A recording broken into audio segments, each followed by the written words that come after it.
आपने खजाने के पुराने वीडियो को बहुत प्यार दिया, इसलिए आज हम आपके लिए लेकर आए हैं खजाने की खोज का दूसरा पार्ट, जिसमें कहीं पर किसान को खेती करते समय सोने से भरे हीरे और जवाहरात मिल जाते हैं, तो कहीं आपको पता चलेगा ऐसी जगह के बारे में जहां पर सबको हीरे ढूंढने की आजादी है। तो दोस्तों, इन खजानों के बारे में जानने के लिए इस वीडियो को अंत तक जरूर देखिएगा। आज हम आपको बताएंगे दुनिया की एक ऐसी जगह जहां पर आपको फ्री में हीरे मिल सकते हैं और वहां पर आपको ढूंढने की कोई पाबंदी भी नहीं है। दरअसल हम यहाँ बात कर रहे हैं अमेरिका के मर्फ्रीसबोरो की। यहाँ के आरकानसास नेशनल पार्क में स्थित 37.5 एकड़ के खेत के ऊपर वाली सतह पर ही हीरे मिल जाते हैं। चौंकिए मत, क्योंकि यहाँ बारिश होने के कारण हीरे सतह पर आ जाते हैं और लोगों को मिल भी जाते हैं। और हीरों के मिलने की शुरुआत हुई थी साल 1906 से ही यहाँ हीरे मिलने शुरू हो गए थे, जिसके बाद से इसे द क्रेटर ऑफ डायमंड्स भी कहते हैं।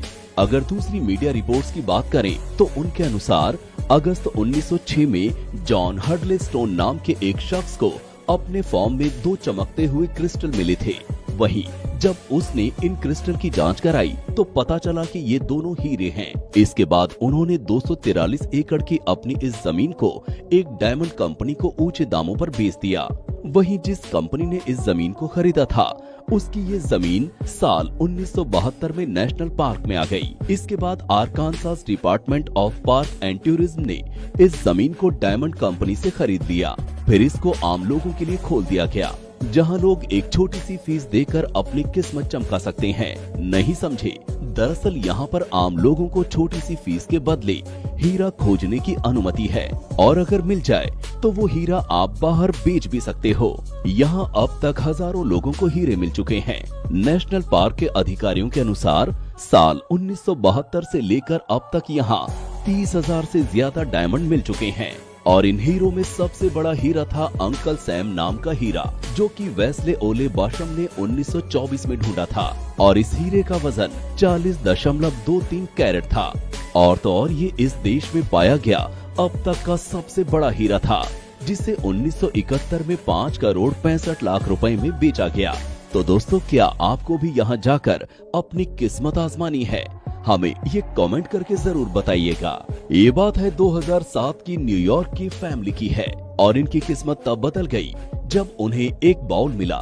दरअसल ये फैमिली अपने घर के डेकोरेशन के लिए सामान खरीद रही थी, और तब उन्होंने एक बाउल खरीदा, वो भी सिर्फ $3 यानी 217 रुपए में। और उस बाउल का साइज सिर्फ 5 इंच ही था। लेकिन ये क्या, जब उस दंपति ने उस बाउल को ध्यान से देखा तो उन्हें लगा कि यार ये तो बहुत पुराना है। तब वे उस बाउल को लेकर एक्सपर्ट्स के पास गए और फिर जांच करवाई। तब पता चला कि ये बाउल कोई साधारण बाउल नहीं है, लगभग 1000 साल पुराना बाउल है, जो कि चाइना का सबसे पुराना चाइनीज बाउल है। जब वो उसे नीलाम करने गए, ऑक्शन हाउस लेकर गए, तब उन्हें इसके बदले 14 करोड़ 13 लाख रुपए मिले। इसे कहते हैं किस्मत का चमकना। जब ये चमकती है तो उम्मीद से ज्यादा दे जाती है। ये कहानी है तेलंगाना के जहीराबाद की, जहां पर एक किसान को खेतों की जुताई करते हुए जमीन के नीचे से सोना और ढेर सारे रत्न मिले हैं। ये कहानी सुनने में जरूर फिल्मी है, लेकिन ये सच है। किसान याकूब अली फसल की बुआई के लिए अपने खेतों की जुताई कर रहे थे। जुताई के दौरान उनका हल किसी चीज से टकराया। याकूब अली ने सोचा कि क्या होगा जहां से आवाज भी आ रही है। तब इसका कारण जानने की कोशिश की, आखिर हल किस चीज से टकराया है। और जब देखा तो वो हक्के बक्के रह गए। शुरुआत में उसे 3 कांसे के बर्तन मिले, जिसमें आभूषण भरे थे। बाद में और भी कई एंटिक्स मिले। इतना ही नहीं, किसान को जमीन के अंदर से और भी कई सारे एंटिक्स मिले हैं। ये सभी एंटिक्स सोने, चांदी और तांबे के थे। याकूब अली ने फौरन ही इस बात की जानकारी पुलिस को दे दी, जिसके बाद स्थानीय पुलिस और रेवेन्यू अधिकारी घटना स्थल पर पहुंचे। गांव वालों को जब इस बात की जानकारी मिली तो वहां पर भीड़ ही जमा हो गई। सब देखना चाहते थे कि है क्या। तब पुलिस ने बताया कि हमें अब तक की खुदाई में 25 सोने के सिक्के, गले के आभूषण, अंगूठियां, पारंपरिक बर्तन मिले हैं, जिसे पुरातत्व विभाग के पास भेज दिया गया है, जहां पर एक्सपर्ट ये जानने की कोशिश कर रहे हैं कि ये आभूषण, सोने के सिक्के, धातु के बर्तन कौन से काल के हैं। जांच के बाद ही सही जानकारी मिल पाएगी। अब तक तो हमने आपको ये बताया कि लोगों को अचानक से सोना मिला, पर इस कहानी में ऐसा नहीं है। दरअसल दक्षिणी ऑस्ट्रेलिया के विक्टोरिया राज्य के टानागुल्ला शहर के पास ब्रेंट शेनॉन और एथन वेस्ट दोनों ही खुदाई कर रहे थे। फिर इन दोनों ने मेटल डिटेक्टरों का इस्तेमाल कर सोने का पता लगाया और उस इलाके में खुदाई करके सोना निकाला। सोना निकालने की पूरी प्रक्रिया का टीवी लाइव प्रसारण भी किया गया। CNN से बात करते हुए एथन वेस्ट ने कहा, ये सच में हमारी ये खोज हमारी अब तक की गई खोजों में सबसे बड़ी खोज है, क्योंकि उन दोनों ने एक ही दिन में सोने की 2 डलियां खोद निकाली, जिनकी कीमत लगभग $2,50,000 यानी 1,87,00,000 रुपए से कुछ अधिक बताई जा रही है।